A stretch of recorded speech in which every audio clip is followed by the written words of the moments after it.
Hello, thank you for choosing to listen to this session, which is about putting your ancestors in their place with the general view of agriculture. My name's Janet Few. I'm a family, social and local historian, an author and an educator. The General View of Agriculture is an invaluable series of books for any family historian with any kind of rural roots.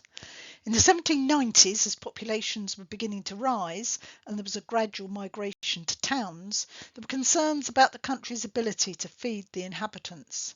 And the Board of Agriculture commissioned a series of volumes entitled The General View of Agriculture of, put your county name in here, with observations on means of its improvement. Some of the volumes are worded slightly differently, so you get the General View of Agriculture of, with observations drawn up for the consideration of the Board of Agriculture and internal improvement. The volumes for some counties were revised in the 1800s and 1810s, so you might get two volumes for a single county. They cover mainland Britain, the Channel Islands, the Isle of Man and 3 Irish counties. The volumes for some larger counties with diverse conditions, Devon for example, divide the county into smaller areas. Other volumes group smaller counties together. For example, the 1810 edition for North Wales covers Anglesey, Carnarvon, Denbigh, Flint, Merioneth and Montgomery. A full list of volumes can be found on Wikipedia, which I don't normally recommend, but in this case it's very useful.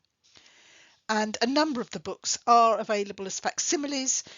Many of them, for example, are freely available on Google Books. The format does vary slightly from county to county, and the length can be anything from 40 pages in the Isle of Man volume to over 700 for some counties. Many are illustrated with engravings. And in these wonderful books you'll find information on crops, livestock, machinery and tools, the types of land tenure and rents, housing and farm buildings, soil, climate, weather, wages and poor relief. And this all provides amazing context for our ancestors' lives. So let's travel around the country and see what we might learn about these topics. Firstly, the crops. The volume for Cornwall tells us that the green and root crops commonly cultivated by the farmers in Cornwall consist of red and yellow clovers, trefoil and ryegrass, called Eva in Cornwall, turnips, rutabaga, potatoes, and in some instances the flatpole or drumhead cabbage. The Norfolk volume for 1804 gives the names of farmers that the author Arthur Young has visited, together with brief notes about their farm. Mr. Purdis of Egmore is in the first class of excellent cultivators. His farm has many unequivocal signs of spirited exertion. 300 acres of tares, 3,000 Southdown sheep, and a watered meadow are objects that speak for themselves. The Reverend Mr. Munnings near Dereham invented a method of preserving turnips, which he described in a late publication of merit. Mr. Robinson of Watteau has created new cottages with improved and economical circumstances in building. Southdown sheep. Colonel Buller of Haydow, steam engine, drilled barley, enclosing. There are descriptions and illustrations of the livestock. The larger breed of cattle, of which there are great numbers in Cornwall, are annually sold to graziers and contractors, to the former in store state to be driven into Somersetshire or other grazing counties, and to the latter, when fattened on turnips or summer grass, to be slaughtered at Plymouth for the navy. On a few farms on the Isle of Man, having from 12 to 20 cows, cheese making is practised. Fresh butter is sold in summer at 5p per pound and in winter and spring as high as 8p. When salted in crocks it sells at 6p and 7p. Between 800 and 1,000 crocks, containing 30 pounds each on an average, are annually exported to England. We travel to Lincolnshire to learn about machinery and tools. Mr. Linton at Freeston has Mr. Naylor's patent chaff cutter.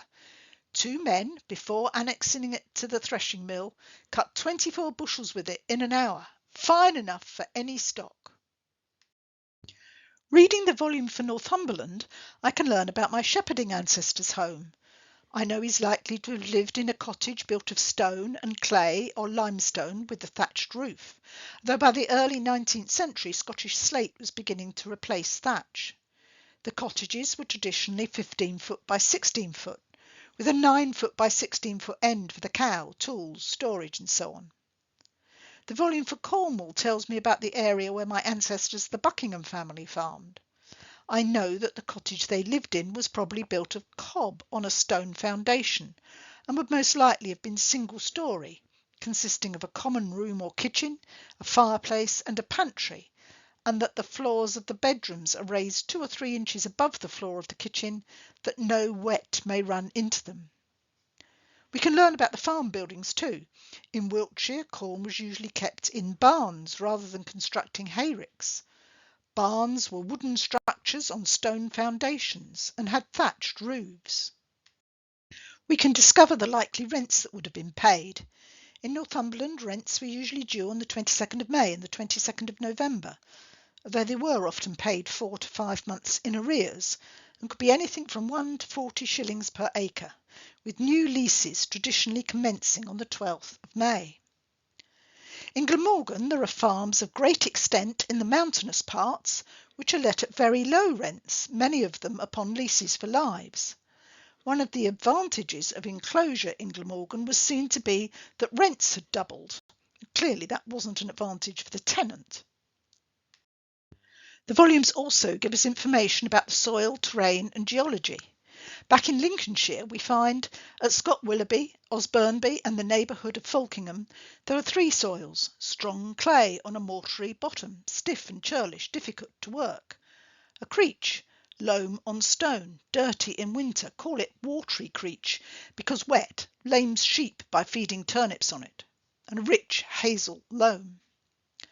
In the lower parts of Aberdeenshire, soil consists in general of a mellow clay, which under proper culture is capable of being made to yield very abundant crops.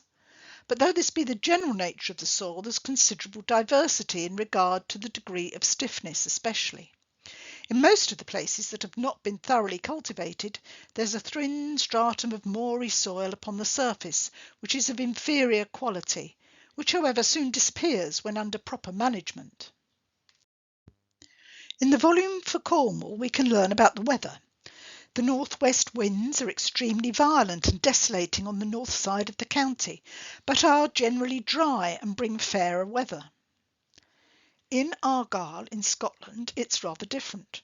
The climate of the lower and more southern parts of this county differs greatly from that of the higher and more northern parts of it. The lower parts are everywhere so much surrounded and indented by the sea that the atmosphere is mild and temperate. Frost seldom continues long, and snow lies rarely above 2 or 3 days at a time upon the sea coast. But the upper and northern parts, elevated far above the level of the sea and bordering on the Grampian Hills, are subject to a severer atmosphere. These lofty mountains are generally covered with snow for a greater part of the winter, by which the air is chilled to a considerable distance. The valleys, however, among these mountains are not, even in that inclement season, so cold or uncomfortable as might be supposed from the general aspect of the country. John Boy's 1794 volume for Kent tells us about the wages of the time. Waggoners' wages with board were 10 to 13 pounds a year. A waggoner's mate might earn 6 to 9 pounds. A married man who was not living in might earn 10 shillings to 10 shillings and sixpence a week. The second ploughman earned 9 to 11 pounds a year, that's £1 more than the third ploughman, whereas the third plough boy was only earning 3 to 5 pounds a year. A bailiff might earn up to £16 a year, but children aged between 10 and 13 could only earn sixpence a day. Women's wages were of course lower, with a dairymaid earning 4 to 5 pounds a year, and women who were employed to weed the crops just 8pence a day. In Derbyshire in the same year, the daily rate for labourers who were living out varied with the season. Near market towns it was 1 shilling and sixpence to 2 shillings in spring, 2 shillings to 2 shillings and sixpence in summer and early autumn, and 1 shilling and fourpence to 1 shilling and eightpence from Michaelmas at the end of September to Lady Day at the end of March. In the harvest month, beer is always added to the wages, and the hours of working are early and late, as the dues will admit. In the volume for Cornwall, there are also details about wages and terms of service. Farm servants have from 8 to 12 guineas a year, and they're board. The price of labour of the hireling class may be stated from 9 to 12 shillings a week, with the privilege, which is a very general one, of a limited supply of corn for the consumption of his family, at a fixed rate considerably under market price. We can find out how the poor were cared for in these times before the 1834 Poor Law Amendment Act made union workhouses universal. In Lancashire, we find that this county affords a strong proof of the truth of the position that agriculture has a constant tendency to lessen the number of the poor, while trade and manufactures produces directly the contrary effect, as in all the manufacturing towns the poor rates are extremely heavy, while in such parishes as are purely agricultural they're commonly very moderate. It goes on to advocate out relief as a way of lowering the poor rates, saying that by this mode it's probable that 5 shillings would go much further than 20 under the workhouse scheme, and it would completely prevent the dangerous contamination of morals, which is the never-failing consequence of a large and crowded workhouse. Well, I hope that's convinced you that the general views of agriculture are compulsory reading for anyone whose ancestors lived in a rural area. If you want to know more about the context for the lives of your agricultural and rural living ancestors, the Society of Genealogists has a whole day of workshops on the 31st of August, and I run 5-week online courses at regular intervals about discovering your agricultural labouring ancestors for Pharos tutors. I hope you've enjoyed learning about this fascinating series of books, The General View of Agriculture, and now you're all rushing off to consult the volumes that relate to the counties where your ancestors came from. Thank you very much for listening, and I hope you enjoy the other All About That Place presentations.